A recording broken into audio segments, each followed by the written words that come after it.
नमस्कार दोस्तों, decode exam में आप सभी का स्वागत है। आज की क्लास में हम लोग डिस्कस करेंगे मॉक टेस्ट, जो कि आपके यूपीपीसीएस प्रीलिम्स और आरओ एआरओ दोनों परीक्षाओं के लिए बहुत ही महत्वपूर्ण है।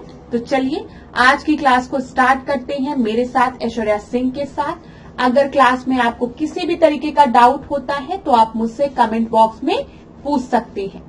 क्लास आज के सेशन को स्टार्ट करने से पहले थोड़ी सी इंफॉर्मेशन मैं आप लोगों को दूंगी RO ARO prelims 2024 video test series के बारे में, जिसमें कि 7000 प्रश्नों के माध्यम से पूरे सिलेबस को रिवाइज कराया जाएगा।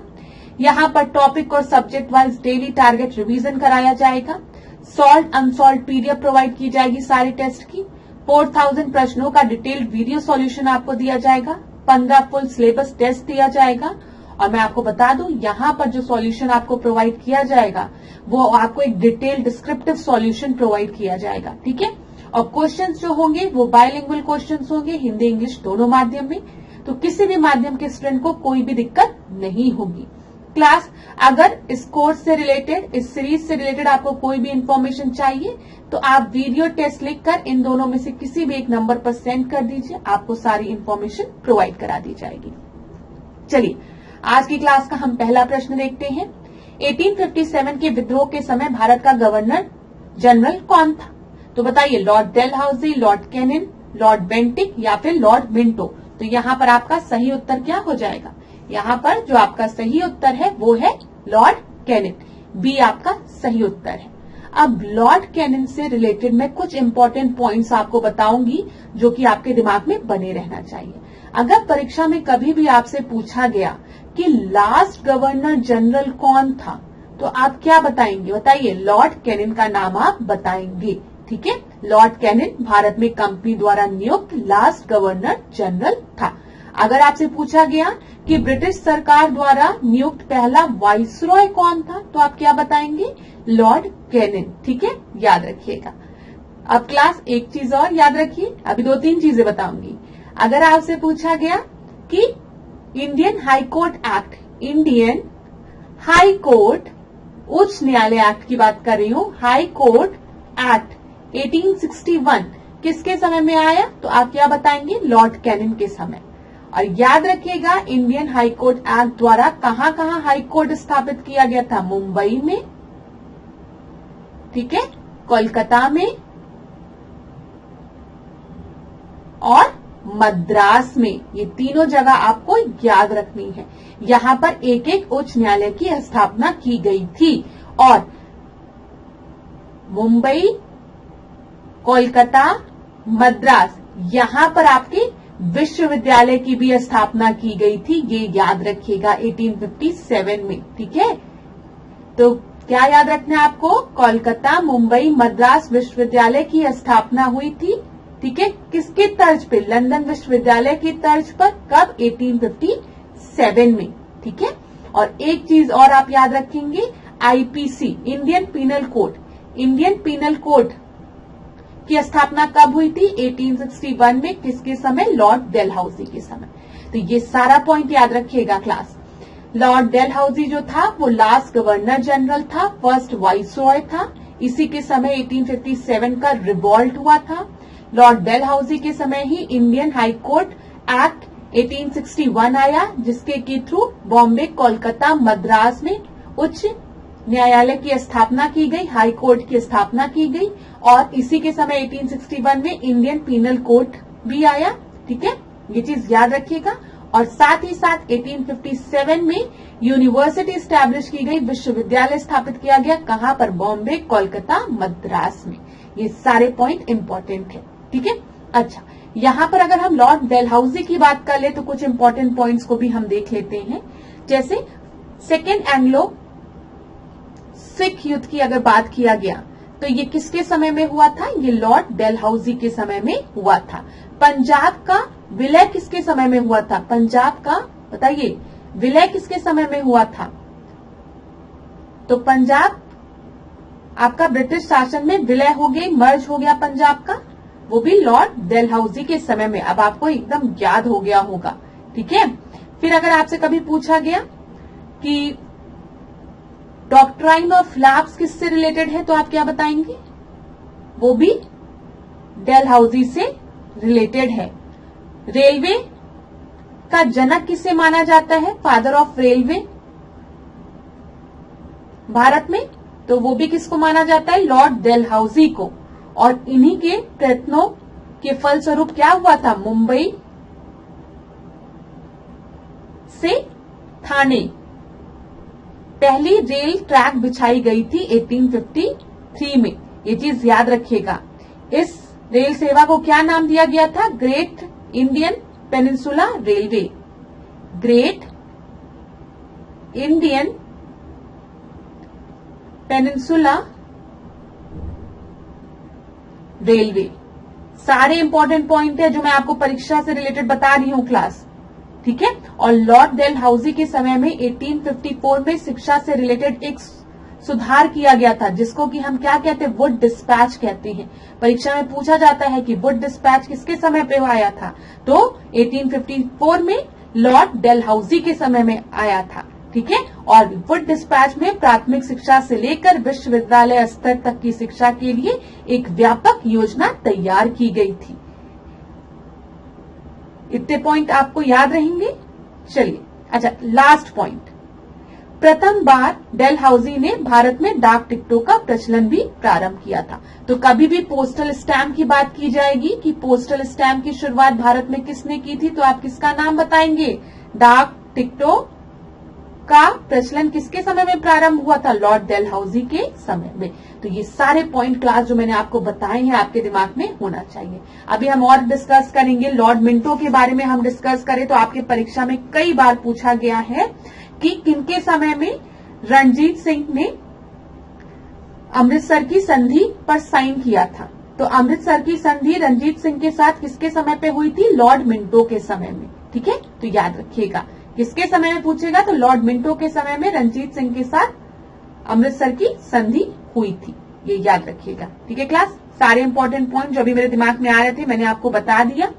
तो आपको सारे इंपॉर्टेंट पॉइंट याद भी होना चाहिए क्योंकि परीक्षा में यहां से प्रश्न बन जाता है।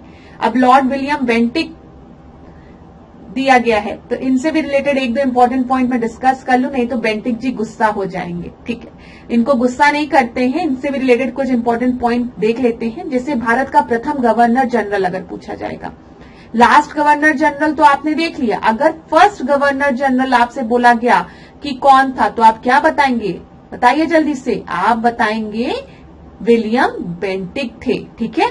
सती प्रथा से रिलेटेड किसने एक बहुत बड़ा स्टेप लिया था, सती प्रथा का अंत किसके समय में हुआ था, तो लॉर्ड विलियम बेंटिक के समय में, ठीक है, याद रखिएगा। और बेंटिक ने कर्नल सीमैन की मदद से ठगी प्रथा भी समाप्त की थी, ठीक है, ये भी याद रखिएगा आप। तो सीमैन का भी नाम आप याद रखिएगा। कभी परीक्षा में पूछा गया कि बेंटिक ने किसकी मदद से ठगी प्रथा समाप्त की थी या बाल हत्या पर प्रतिबंध लगाया था, तो आप सीमैन का नाम याद रखिएगा। बस इतने सारे पॉइंट जो मैंने आपको बताए हैं इसको रिवाइज जरूर करिएगा क्लास। आशा करती हूँ कि आप लोग कंफ्यूज नहीं हुए हो, ठीक है। फर्स्ट गवर्नर जनरल पूछेगा तो आप क्या बताएंगे, विलियम बेंटिक का नाम। लास्ट गवर्नर जनरल पूछेगा तो लॉर्ड कैनिन का नाम।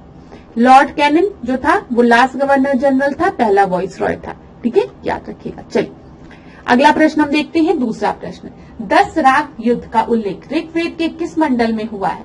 ये तो बहुत ही आसान प्रश्न है, तो याद रखिएगा दूसरे, चौथे, सातवें या फिर 10वें। तो 10 राग युद्ध का उल्लेख ऋग्वेद के 7वें मंडल में हुआ है, जो कि पारुष्णी नदी के तट पर सुदास एवं 10 जनों के बीच में लड़ा गया था, जिसमें विजय किसको मिली थी, सुदास को, याद रखिएगा। सी आपका सही उत्तर है। अगला हम देखते हैं तीसरा प्रश्न, निम्नलिखित कथनों में से असत्य कथन का चुनाव कीजिए। प्रश्न बड़ा है तो वीडियो को पॉज भी कर सकते हैं। कोशिका के अध्ययन के विज्ञान को साइटोलॉजी कहते हैं। दूसरा है कोशिका शब्द का प्रयोग सर्वप्रथम अंग्रेज वैज्ञानिक रॉबर्ट हुक ने 1665 में 1665 में किया था।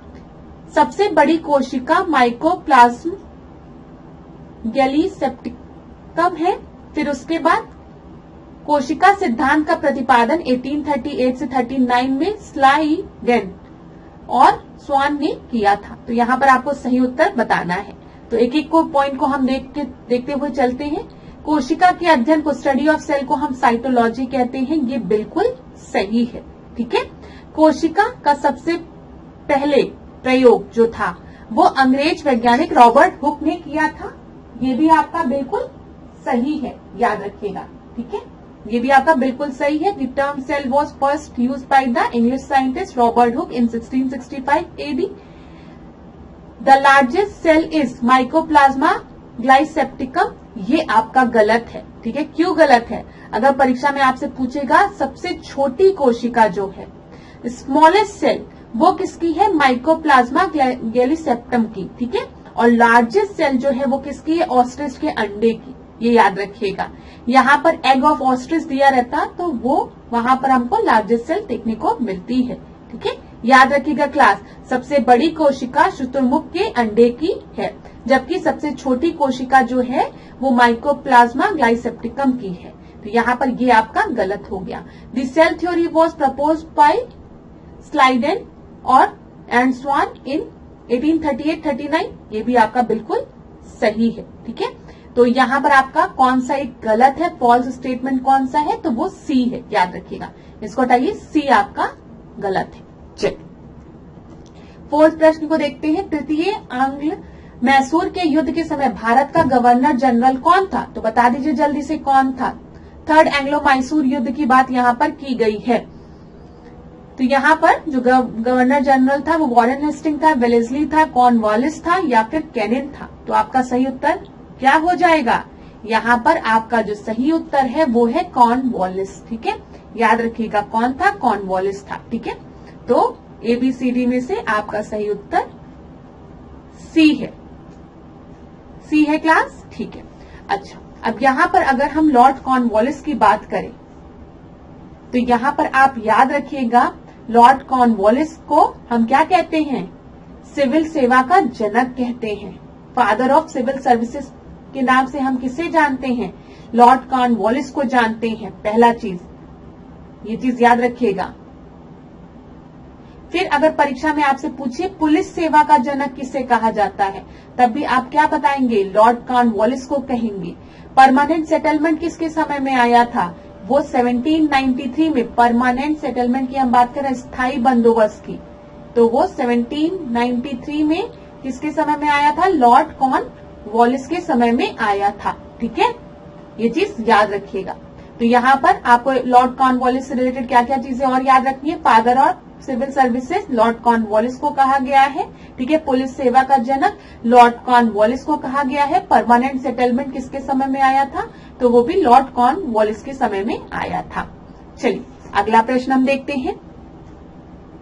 यहाँ पर भी हम देख लेते हैं क्या क्या आपको व्याख्या दी गई है। अगर कुछ और इम्पोर्टेंट पॉइंट दिए गए हैं तो उसको डिस्कस कर लेते हैं। देखिए, थर्ड एंग्लो मैसूर युद्ध जो था वो 1790 में हुआ था। इस समय भारत का गवर्नर जनरल लॉर्ड कॉर्नवालिस था। इस युद्ध में मराठा, हैदराबाद और निजाम एवं अंग्रेजों की संयुक्त सेना मैसूर के खिलाफ लड़ रही थी। तृतीय आंग्ला मैसूर युद्ध 1792 में श्रीरंगपट्टनम की संधि से समाप्त हुआ।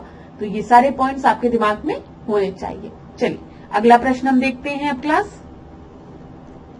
फिफ्थ प्रश्न, यहाँ पर देखिए सिख गुरु दिए गए हैं और उनकी उपलब्धियां दी गई हैं। तो जल्दी से बता दीजिए कि कौन सा आपका सही है। गुरु अंगद दिया गया है, रामदास दिए गए हैं, अर्जुन देव दिए गए हैं और हरगोविंद सिंह दिए गए हैं। तो यहाँ पर देखिए क्लास, जब हम बात करेंगे गुरु अंगद की, तो गुरु अंगद गुरुमुखी लिपि के जनक थे। तो ए का क्या हो जाएगा? फोर्थ हो जाएगा। ए का फोर्थ दो जगह दिया गया है। इसके बाद हम देखेंगे गुरु रामदास। गुरु रामदास जो थे वो अमृतसर के संस्थापक थे। बी का फर्स्ट हो गया। गुरु अर्जुन देव की जब हम बात करेंगे तो वो किस चीज से रिलेटेड है? वो आपके स्वर्ण मंदिर की स्थापना से रिलेटेड है। ठीक है, और गुरु हरगोविंद सिंह की बात करेंगे तो अकाल तख्त की स्थापना से। तो उत्तर क्या हो जाएगा? डी आपका सही उत्तर हो जाएगा। यहाँ पर क्लास एक बार हम लोग देख लेते हैं। देखिए, नानक जी की बात करेंगे तो ये सिख धर्म के प्रवर्तक थे। अंगद की बात करेंगे तो ये गुरुमुखी लिपि के जनक थे। अभी हमने देखा कि गुरुमुखी लिपि के जनक कौन है, तो मैंने आपको बताया ए का फोर्थ अंगद जी है, तो ये भी सही है। अमरदास जी की बात करेंगे तो गुरु प्रसार हेतु 22 गद्दी का निर्माण इन्होंने किया था। रामदास जी जो थे वो अमृतसर के संस्थापक थे। अभी हमने टेस्ट में देखा, अभी तुरंत थोड़ी देर पहले, कि गुरु रामदास की जब हम बात करेंगे तो वो अमृतसर के फाउंडर है। अर्जुन देव की बात करेंगे तो अर्जुन देव ने क्या किया था, गोल्डन टेम्पल के संस्थापक थे वो, ठीक है। फिर उसके बाद यहाँ पर हरगोविंद सिंह की बात करेंगे तो अकाल तख्त की स्थापना किया था उन्होंने। हर राय की बात करेंगे तो उत्तराधिकार युद्ध में भाग लिया था। हरकिशन अल्पवयस्क अवस्था में मृत्यु हो गई थी इनकी। तेग बहादुर की बात हम जब करेंगे, तेग बहादुर की, तो औरंगजेब ने इनको फांसी दे दी थी, याद रखिएगा। पूछा जाता किस सिख गुरु को औरंगजेब ने फांसी दी थी, तेग बहादुर को, ठीक है। गोविंद सिंह की बात करेंगे तो खालसा सेना का संगठन इन्होंने किया था। तो क्लास अगर आप स्क्रीनशॉट लेना चाहें इसकी तो आप स्क्रीनशॉट ले सकते हैं, आपकी परीक्षा के लिए इम्पोर्टेंट है। मैं यहाँ पर जितने भी इंक है इसको रिमूव कर देती हूँ। अब आप स्क्रीनशॉट ले लीजिए क्लास आराम से, ठीक है। अगला प्रश्न फिर हम देखते हैं। चलिए छठवां प्रश्न देखते हैं। महात्मा गांधी के राजनीतिक जीवन की निम्नलिखित घटनाओं का कालक्रम क्या है? नमक सत्याग्रह, चंपारण सत्याग्रह, भारत छोड़ो आंदोलन, असहयोग आंदोलन। तो यहाँ पर 1, 2, 3, 4 में से आपका सही उत्तर क्या है, बताइए जल्दी से। यहाँ पर जब हम देखेंगे नमक सत्याग्रह आपका कब हुआ था, 1930 के समय में हुआ था। चंपारण सत्याग्रह कब हुआ है, 1917 में हुआ है। आप सभी को पता है जो राजकुमार जी थे वो बनारस में महात्मा गांधी से मिलते हैं और कहते हैं कि चंपारण चलिए आप, ठीक है, बिहार आइए, वहां पे कि जो फार्मर्स हैं वो बहुत परेशान हैं नील खेती को लेकर। तो फिर वो आते हैं महात्मा गांधी 1917 में, तो चंपारण में उनका पहला सत्याग्रह होता है। भारत छोड़ो आंदोलन 1942 और आपका बचा असहयोग आंदोलन 1920, जिसमें महात्मा गांधी ने क्या कहा था कि 1 साल के भीतर मैं स्वराज की स्थापना करूंगा, ठीक है, मतलब 1 साल के अंदर हम लोग को स्वराज मिल जाएगा। तो यहाँ पर आपका सही उत्तर क्या हो जाएगा, जल्दी से बता दीजिए। सबसे पहले 2 हो जाएगा, फिर 4 होगा, फिर 1 होगा और लास्ट में 3 होगा। डी आपका सही उत्तर है।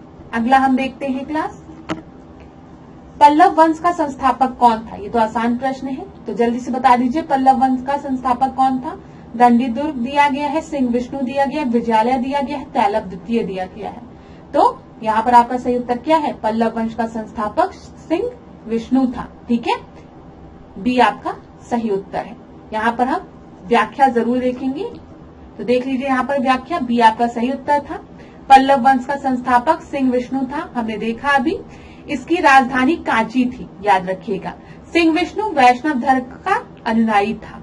और अगर हम पल्लव वंश के प्रमुख शासकों को देखेंगे तो महेंद्र वर्मन था, उसके बाद नरसिंह वर्मन थे, फिर उसके बाद महेंद्र वर्मन, फिर परमेश्वर वर्मन, फिर नरसिंह वर्मन, नंदी वर्मन, फिर अपराजित वर्मन, फिर पल्लव वंश का ये जो था अपराजित वर्मन वो अंतिम शासक था, ठीक है। परीक्षा में अगर पूछे मत विलास प्रहसन की रचना किसने की थी, मत विलास की रचना किसने की थी, पूछा गया है आपके परीक्षा में। ये मत विलास की रचना महेंद्र वर्मन ने की थी। किसने वतापी कोंडा की उपाधि धारण की थी, तो वो नरसिंह वर्मन ने की थी। ये दोनों चीजें आपके परीक्षा में पूछी गई है, इंपॉर्टेंट है। मैं एक बार यहाँ पे जितनी भी चीजें मार्क की उसको रिमूव करती हूँ, आप लोग चाहे तो स्क्रीनशॉट ले सकते हैं। यहाँ पर देखिए ये चीज परीक्षा में आपकी सीधे सीधे प्रश्न बना था कि मत विलास की रचना किसने की है, तो आप महेंद्र वर्मन का नाम बताएंगे। और अगर परीक्षा में आपसे पूछा कि नरसिंह वर्मन ने कौन सी उपाधि धारण की थी, तो आप बताएंगे वतापी कोंडा की, ठीक है, ये चीज याद रखिएगा। अच्छा, दंडी दुर्ग की बात करेंगे क्लास। दंडी दुर्ग ने राष्ट्रकूट वंश की स्थापना की थी, विजयालय ने चोल वंश की स्थापना की थी, और तैलव द्वितीय जो था वो चालुक्य वंश का से रिलेटेड था, ठीक है, ये चीज याद रखिएगा। चलिए अगला हम देखते हैं 8वां प्रश्न। 8वें प्रश्न को ध्यान से देखिए क्लास। पॉलीग्राफ दिया है, फिर आपको साइकोमीटर दिया है, फिर साइट्रोट्रॉन दिया है, फिर एंडोस्कोप दिया है। तो एक एक को मेजर करते हुए चलते हैं। पॉलीग्राफ जो है वो झूठ पकड़ने वाला इंस्ट्रूमेंट होता है, ये बिल्कुल सही है। लाई डिटेक्टर की जब हम बात करते हैं तो वहां पर पॉलीग्राफ का यूज होता है। फिर आपका साइकोमीटर की बात करें तो ये ह्यूमिडिटी को मेजर करने के लिए यूज होता है। बताइए साइक्रोमीटर, ये भी सही है। साइटोट्रॉन की बात करेंगे, ये डिवाइस आर्टिफिशियल वेदर को क्रिएट करने के लिए, ये भी बिल्कुल सही है। एंडोस्कोप की बात करेंगे तो ये इंस्ट्रूमेंट मेजर करता है reflective index of an object, ये आपका गलत है। ठीक है, एंडोस्कोप जो है वो टोटल इंटरनल रिफ्लेक्शन की मदद से, ठीक है, क्या करता है, इस सिद्धांत पर काम करता है, लेकिन शरीर के अंदर के अंगों को देखने के लिए इसका प्रयोग होता है। ठीक है, ये चीज याद रखिएगा। ये एक लंबी, पतली और लचीली नली लगी होती है इसमें, जिसमें प्रकाश और एक वीडियो कैमरे की व्यवस्था होती है, और इसके उपयोग से चिकित्सक जो है वो मानव शरीर के आंतरिक इंटरनल ऑर्गन्स का चित्र लेते हैं। तो मानव शरीर के अंदर देखने के लिए इसका प्रयोग किया जाता है एंडोस्कोप का, ना कि रिफ्रैक्टिव इंडेक्स को मेजर करने के लिए। तो आपका सही उत्तर क्या हो जाएगा? डी आपका सही उत्तर हो जाएगा, क्योंकि फॉल्स पूछा था। अगला प्रश्न हम देखेंगे, 9वां प्रश्न। तानसेन को कंठाभरण वाणी विलास की उपाधि किसके द्वारा दी गई थी? बताइए। तो यहाँ पर आपका पहला दिया गया है जहांगीर, अकबर, शाहजहां, स्वामी हरिदास। तो ये आसान प्रश्न है, तो याद रखिएगा संगीत सम्राट तानसेन की अगर हम बात करेंगे, जिनका की असली नाम क्या था? रामतनु पांडेय था ना। इनको कंठाभरण वाणी विलास की उपाधि अकबर द्वारा दी गई थी। बी आपका सही उत्तर होगा। ठीक है, और आपको पता है अकबर के दरबार में तानसेन थे, ये चीज आपको पता होनी चाहिए। वहां से भी आप गेस कर सकते थे आपका सही उत्तर क्या होगा। चलिए अगला प्रश्न देखते हैं, 10वां प्रश्न।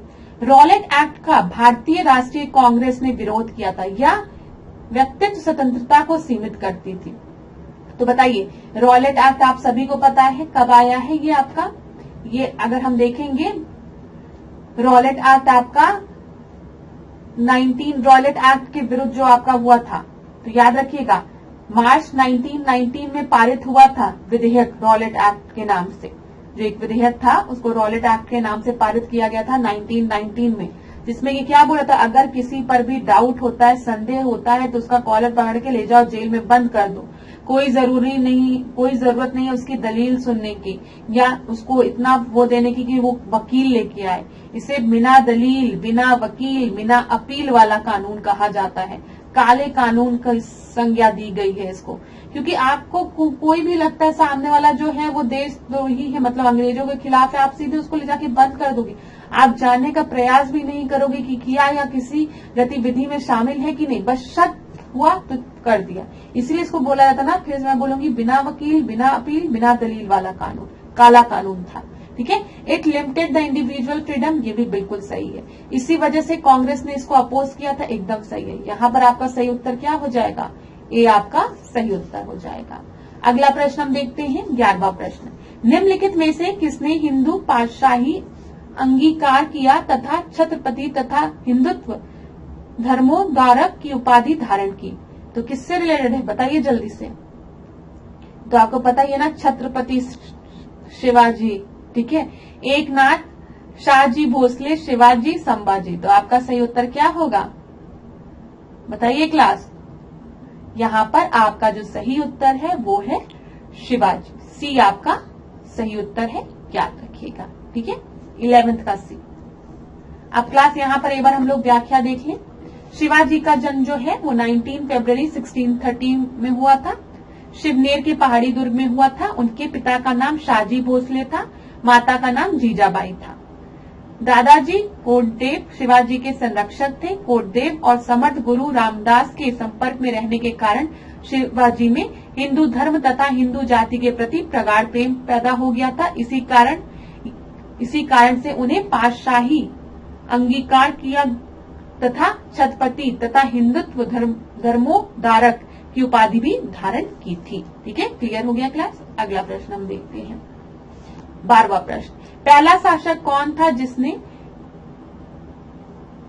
1229 में बगदाद के खलीफा से सुल्तान पद की वैधानिक स्वीकृति प्राप्त की थी?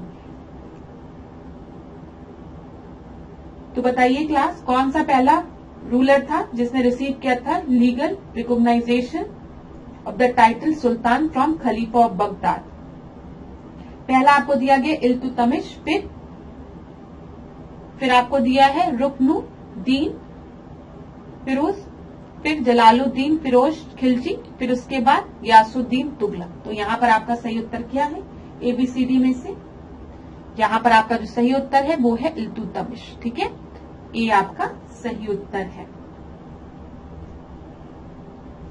यहाँ पर अगर हम देखें तो इल्तुतमिश जो था वो तुर्किस्तान का इलबारी तुर्क का था, जो ऐबक का गुलाम एवं दामाद था। ऐबक की मृत्यु के समय वो बदायूं का गवर्नर भी था। ठीक है, इल्तुतमिश ही वह पहला शासक था जिसने 1229 में बगदाद के खलीफा से सुल्तान पद की वैधानिक स्वीकृति प्राप्त की थी, जो कि प्रश्न में आपको दिया गया था। चलिए 13 देखते हैं। मोहम्मद अली जिन्ना को कायदे आजम की उपाधि किसने दी थी? तो बता दीजिए, महात्मा गांधी ने, रविन्द्रनाथ टैगोर ने, जवाहरलाल नेहरू ने या फिर सुभाष चंद्र बोस ने? तो कायदे आजम की जो टाइटल थी वो मोहम्मद अली जिन्ना को महात्मा गांधी द्वारा दिया गया था, याद रखिएगा। अब यहाँ पर क्लास देख लीजिए, किसको कौन सी उपाधि दी गई और किसके द्वारा दी गई। तो गुरुदेव की उपाधि किसको दी गई थी? गुरुदेव रविन्द्रनाथ टैगोर को। किसके द्वारा दी गई थी? महात्मा गांधी द्वारा। महात्मा गांधी को महात्मा की उपाधि किसके द्वारा दी गई थी? रविन्द्रनाथ टैगोर द्वारा। ठीक है, सुभाष चंद्र बोस को नेताजी की उपाधि किसने दिया था? एडोल्फ हिटलर ने इनको नेताजी की उपाधि दी थी। वल्लभ भाई पटेल को सरदार की उपाधि किसने दी थी? बारदौली की महिलाओं ने। ठीक है, जब बारदौली सत्याग्रह हुआ तो उसके बाद बारदौली की जो महिलाएं थी उन्होंने वल्लभ भाई पटेल को सरदार की उपाधि दी थी। डॉक्टर राजेंद्र प्रसाद को देश रत्न की उपाधि किसने दी थी? महात्मा गांधी ने। ठीक है, मोहम्मद अली जिन्ना को कायदे आजम, जो कि आपके अभी टेस्ट में पूछा गया है, कि उपाधि किसके द्वारा दी गई थी? महात्मा गांधी द्वारा। देश नायक की उपाधि सुभाष चंद्र बोस को किसके द्वारा दी गई थी? रविन्द्रनाथ टैगोर द्वारा। ठीक है, नेताजी की उपाधि सुभाष चंद्र बोस को किसके द्वारा दी गई थी? हिटलर द्वारा। ठीक है, विवेकानंद को स्वामी विवेकानंद की उपाधि किसने दी थी? महाराजा खेतड़ी ने। राष्ट्रपिता की उपाधि महात्मा गांधी को किसने दी है? सुभाष चंद्र बोस ने। और राजा की उपाधि राम मोहन रॉय को किसने दी थी? अकबर द्वितीय ने दी थी। उन्होंने कहा कौन सी उपाधि दी? राजा। तो इनका पूरा नाम हो गया राजा राम मोहन रॉय। चलिए 14 प्रश्न को अब हम देखते हैं। 1857 के विद्रोह में मनीराम दत्त व पियाली बरुआ ने कहा कि विद्रोह का नेतृत्व किया था? तो जल्दी से आप बता दीजिए। तो याद रखिएगा 1857 के विद्रोह में मनीराम दत्त, ठीक है, पियाली बरुआ ने असम से विद्रोह का नेतृत्व किया था। तो यहाँ पर आपका सही उत्तर डी हो जाएगा। ठीक है, याद रखिएगा। मेरठ में अगर आपसे पूछेगा तो आप किसका नाम बताएंगे? कदम सिंह का नाम बताएंगे। ठीक है, अगर हरियाणा में पूछेगा तो राव तुलाराम का नाम बताएंगे आप।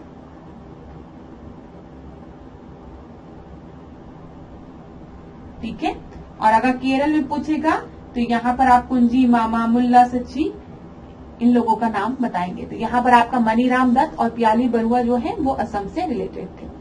अगला हम प्रश्न हम देखते हैं 15वां प्रश्न। सुभाष चंद्र बोस के त्यागपत्र देने के पश्चात भारतीय राष्ट्रीय कांग्रेस का अध्यक्ष किसे बनाया गया था?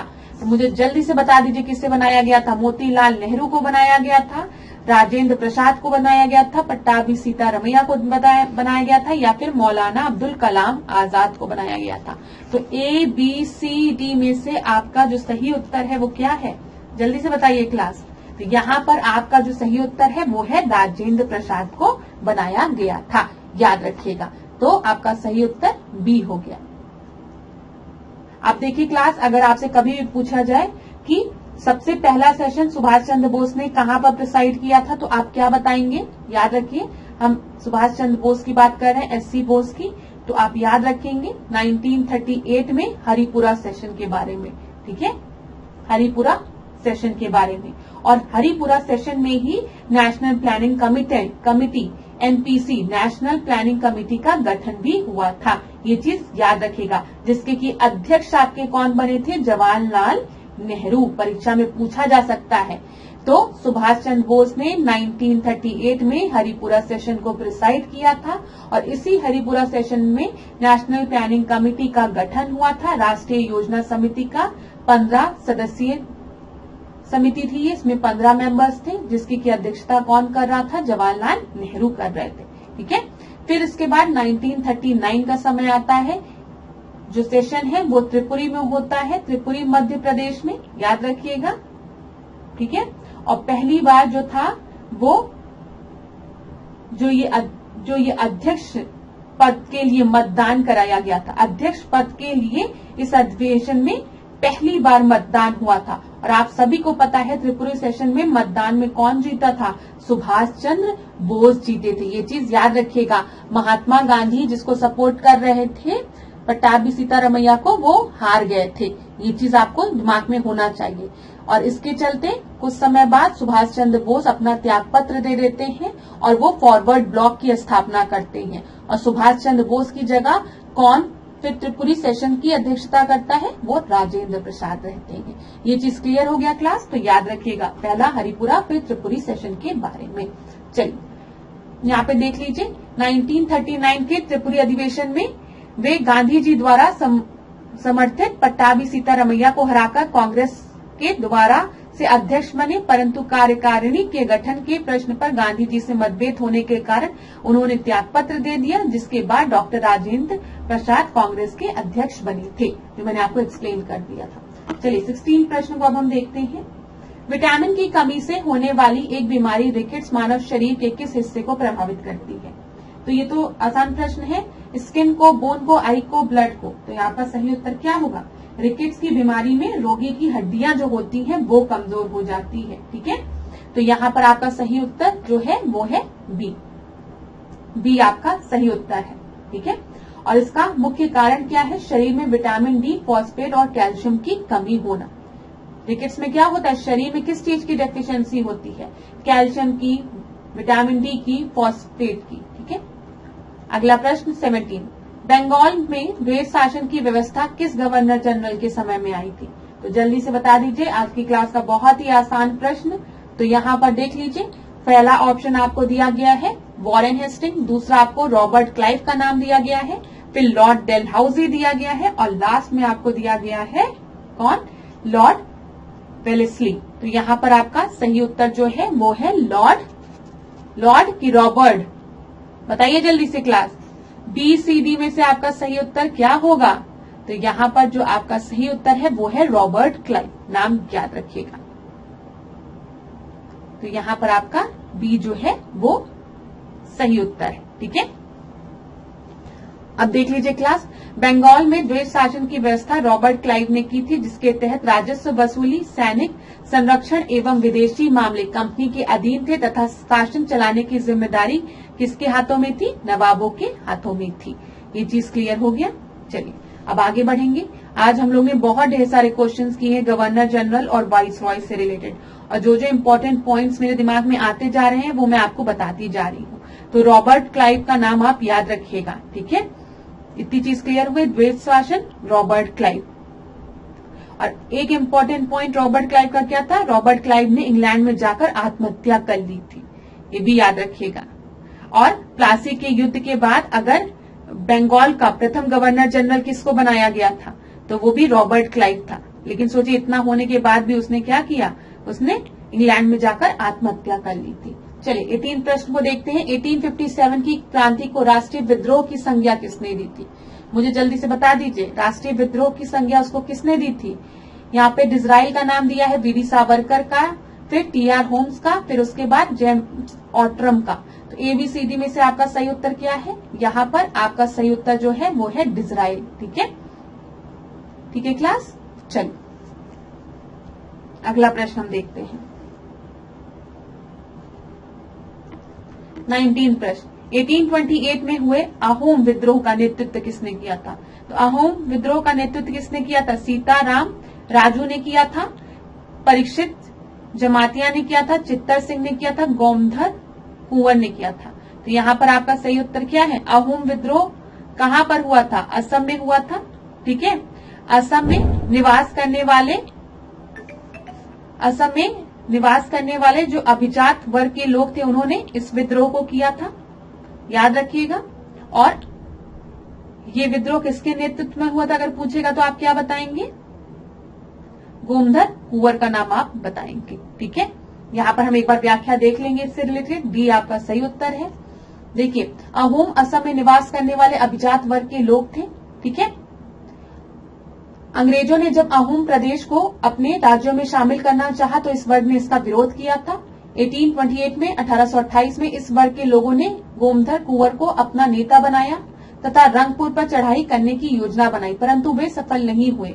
1830 में दूसरे विद्रोह की योजना बनाई गई, परंतु अंग्रेजों ने अहोमों से समझौता कर लिया, जिसके तहत उत्तरी असम के प्रदेशों को महाराजा पुरंदर सिंह को दे दिया गया, जिससे अहोम विद्रोह शांत हो गया।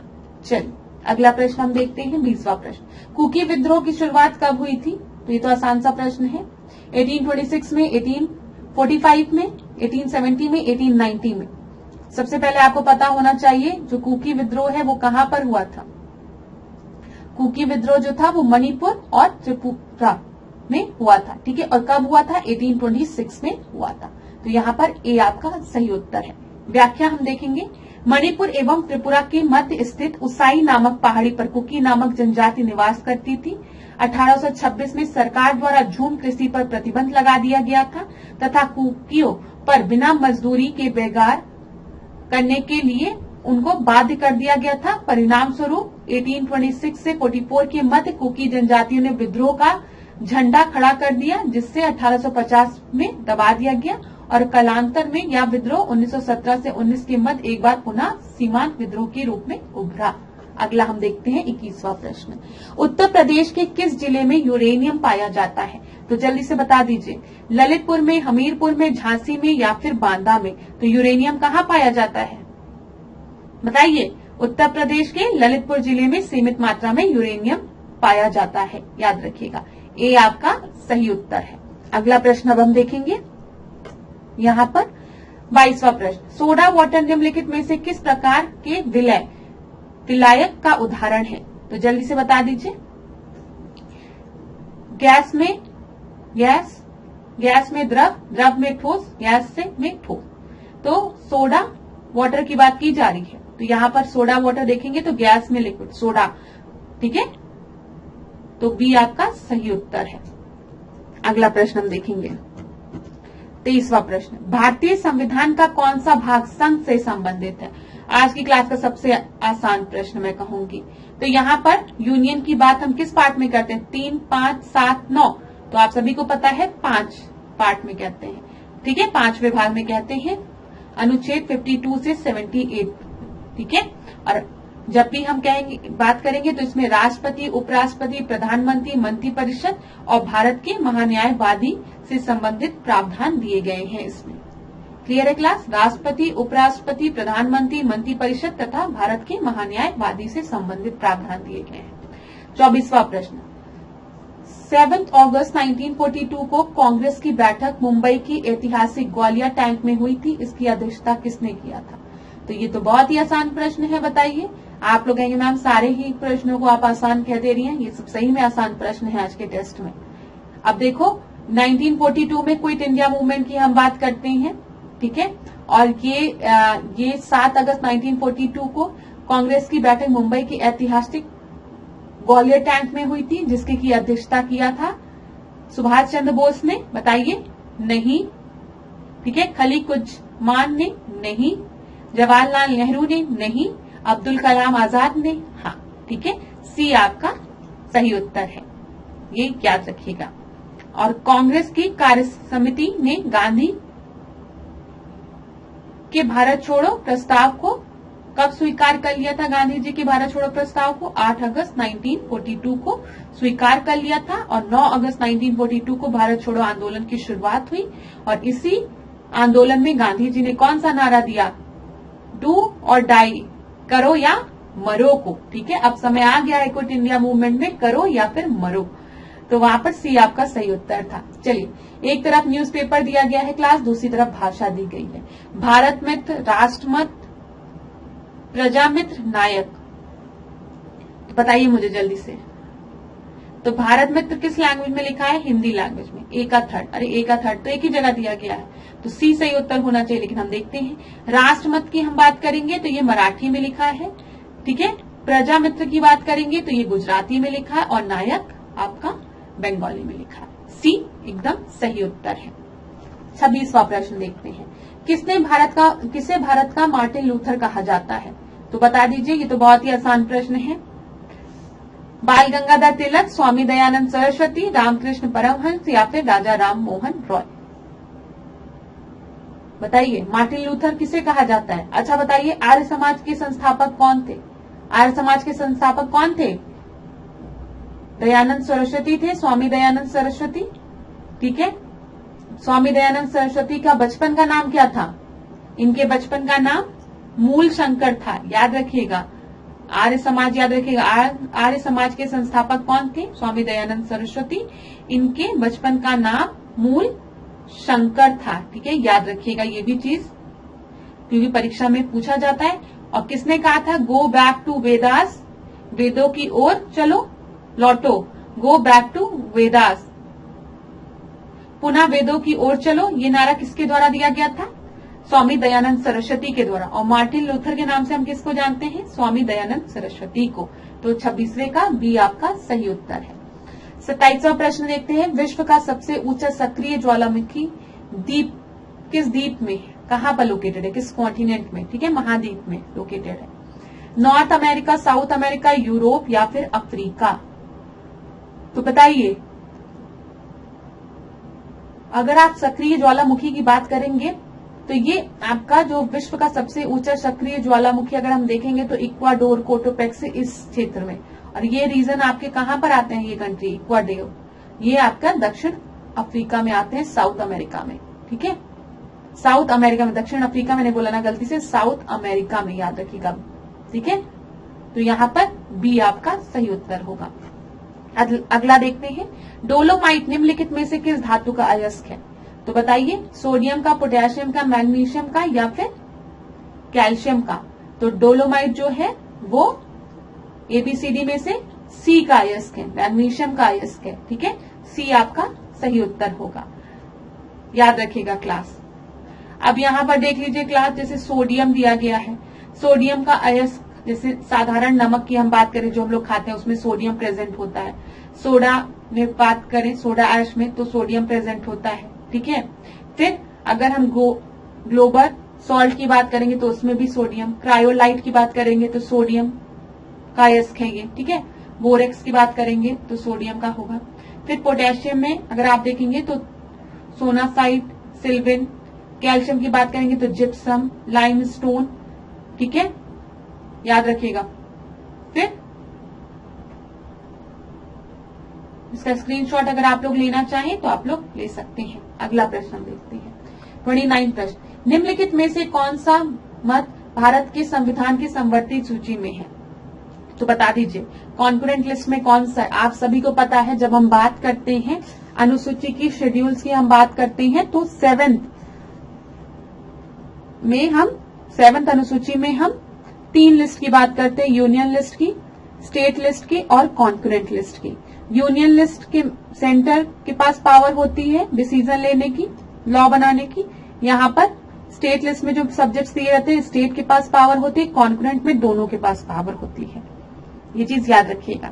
अब अगर हम देखें यहाँ पे जनसंख्या नियंत्रण की बात अगर हम करें व परिवार नियोजन की बात करें, ठीक है, तो ये दोनों आपका किसमें आता है?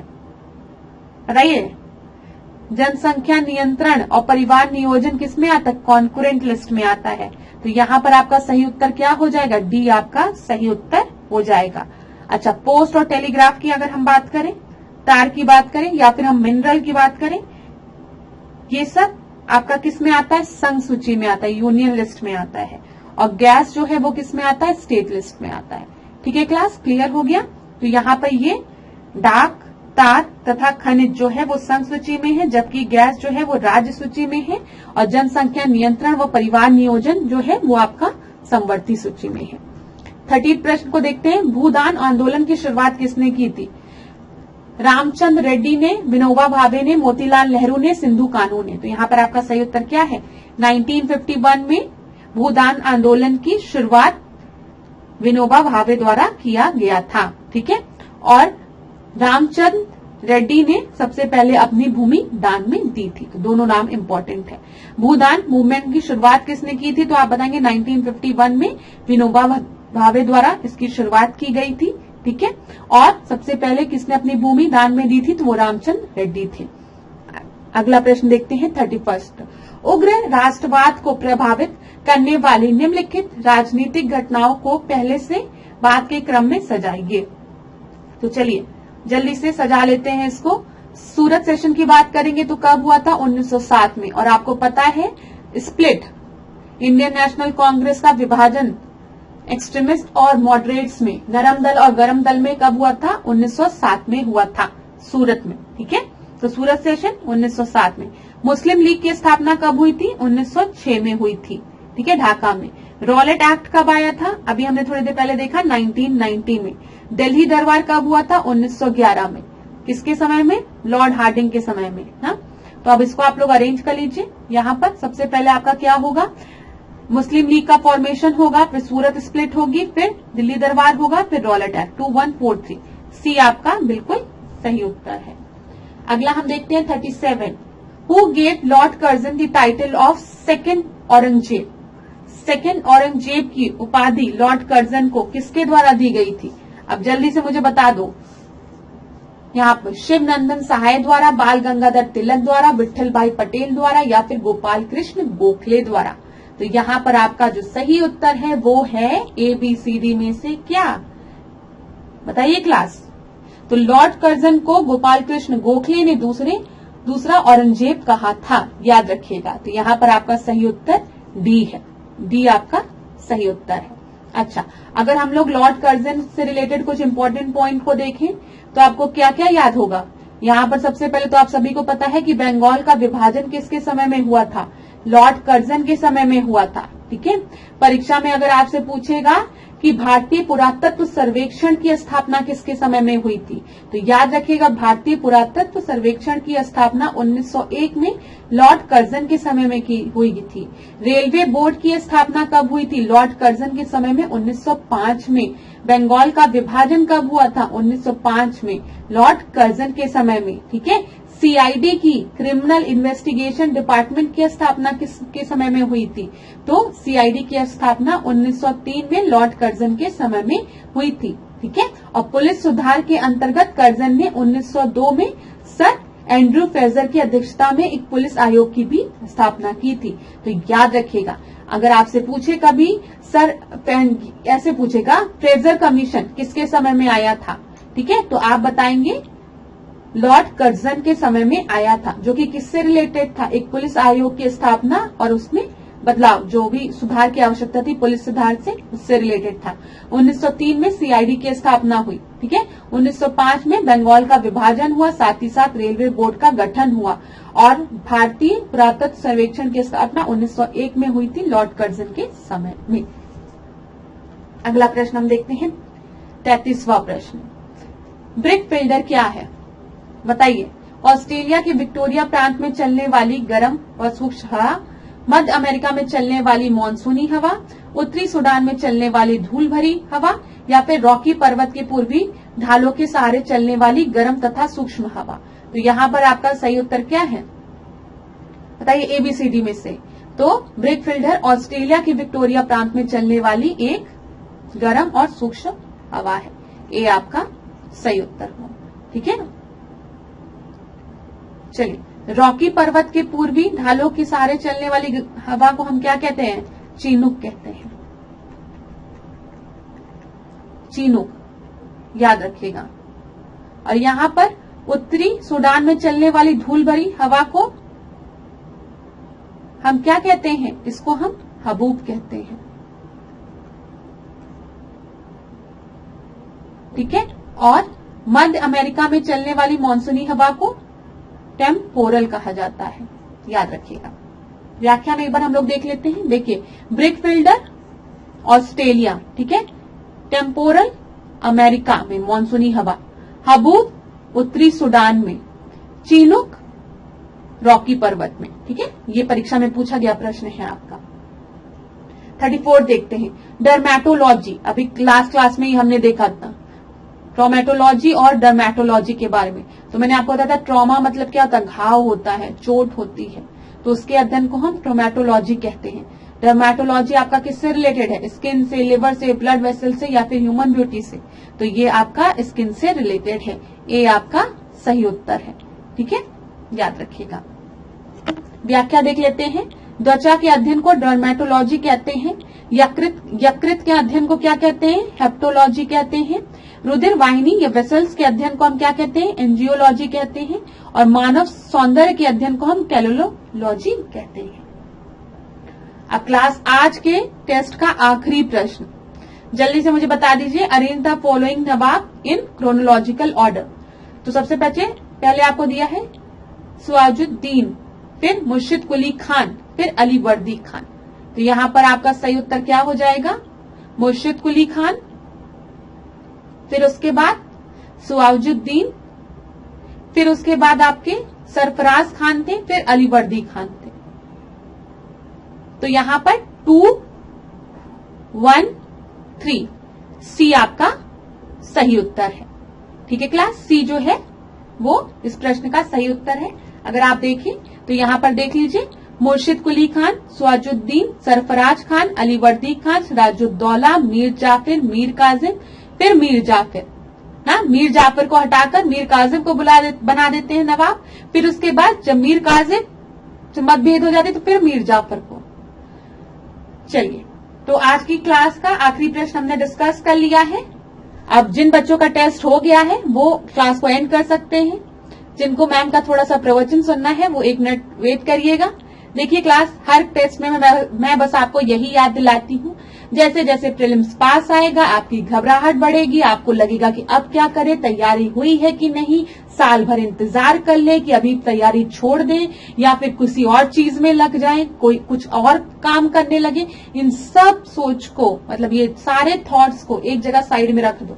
अब इतने समय से जब पढ़ने बैठे हो और एग्जाम का वेट कर रहे हो प्रीलिम्स का, तो आरओ एआरओ का प्रीलिम्स दो और यूपी पीसीएस का प्रीलिम्स अच्छे से पढ़ के दो, बिना किसी परेशानी के। ठीक है, क्योंकि अब आपने काफी समय दिया है अपने प्रीलिम्स की परीक्षा की तैयारी के लिए। तो अब जब परफॉर्मेंस का समय आ रहा है तो घबराओगे तो परफॉर्म नहीं कर पाओगे। और प्रीलिम्स में क्या करना है, एबीसीडी में से आंसर ही तो मार्क करके आना है आपको। ठीक है, तो अब आपको पूरा याद तो करना नहीं, लिख के तो आना नहीं है, आपको बस टिक लगा के आना है। तो आप बिल्कुल भी परेशान मत हो, पास्ट ईयर्स के क्वेश्चन को पढ़ो।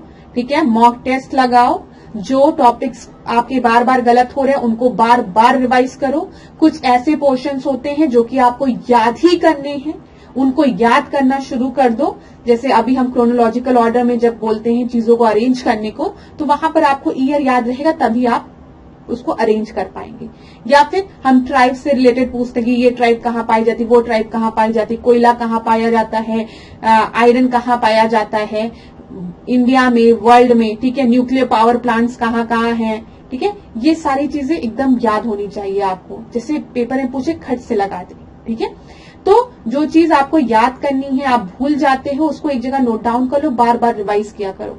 बस रात में सोते समय एक बार पढ़ लिया करो, सुबह उठते समय 5 मिनट पढ़ लिया करो, अभी समय है, एकदम याद हो जाएगा।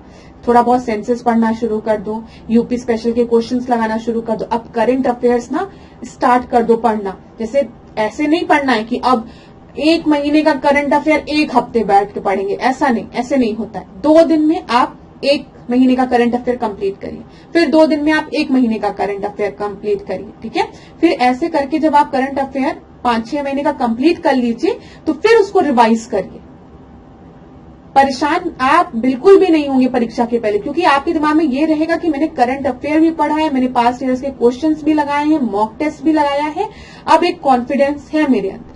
अगर पेपर डिफिकल्ट आएगा तो खाली मेरे लिए नहीं, एग्जामिनेशन हॉल में जितने बच्चे बैठे हैं सबके लिए पेपर डिफिकल्ट आएगा, क्योंकि एग्जाम तो आपका अनप्रिडिक्टेबल होता है ना क्लास। मैं ये नहीं कह सकती कि जो मैं बताऊंगी यही आएगा, नहीं, मैं भी आपको बस बता सकती हूँ कि ये इंपॉर्टेंट है, यहां से पढ़ लेना चाहिए, ये गलती नहीं करनी चाहिए, ऐसे पढ़ लीजिए, स्ट्रैटेजी बता सकती हूँ, कुछ इंपॉर्टेंट टॉपिक्स बता सकती हूँ, लेकिन पेपर में कौन सा प्रश्न आएगा मैं आपको नहीं बता सकती। ठीक है, हाँ, मेरे बताए गए प्रश्न अगर आ गए और आप सही लगा के आ गए तो मुझसे ज्यादा खुशी किसी को मिलेगी भी नहीं।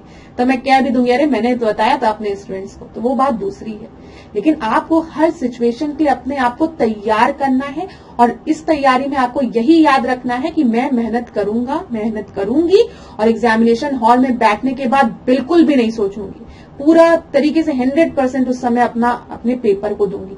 क्या होगा कल परसों नरसों, किसको जाके क्या बोलना है क्या नहीं बोलना है, कुछ नहीं सोचना। मैं सबसे पहला जवाब अपने आप को खुद को दूंगी, ठीक है, कि मैंने पढ़ाई की है, मैंने अच्छे से सब चीजें रिवाइज की है, ईमानदारी से करंट अफेयर्स मैंने पढ़ा है, सब जो इम्पोर्टेंट टॉपिक्स उनको बार बार रिवाइज किया है और मैं अच्छा परफॉर्म करूंगी। और अगर बाई चांस पेपर डिफिकल्ट आता है तो एग्जामिनेशन हॉल में बैठे हुए ज्यादातर स्टूडेंट्स के लिए वो पेपर डिफिकल्ट होगा, तो उन्हीं जिनके लिए डिफिकल्ट है उन्हीं में से कुछ स्टूडेंट क्वालिफाई भी करेंगे और उसमें से एक मैं भी होंगी। ये चीज अपने आप से रोज बोली, लेकिन ईमानदार रहिए अपने प्रति क्लास, बस यही कहूंगी। अपने प्रति ईमानदार रहेंगे, सफलता आपको जरूर मिलेगी, किसी ना किसी माध्यम से आप सफल जरूर होंगे। बस ईमानदार रहिए अपने प्रति। धन्यवाद क्लास, आशा करती हूँ आप लोग खूब पढ़ें, खूब आगे बढ़े। अगर आपको कोई भी किसी भी सब्जेक्ट में डाउट होता है, परेशानी होती है, तो आप डिकोड एग्जाम की किसी भी फैकल्टी से पूछ सकते हैं, आप मुझसे भी पूछ सकते हैं। फिर हम लोग नेक्स्ट टेस्ट में मिलेंगे, तब तक आप पढ़िए। आपका दिन अच्छा जाए, मंगलमय रहे, स्वस्थ रहिए आप लोग और पूरी एकाग्रता के साथ अध्ययन करिए। धन्यवाद क्लास।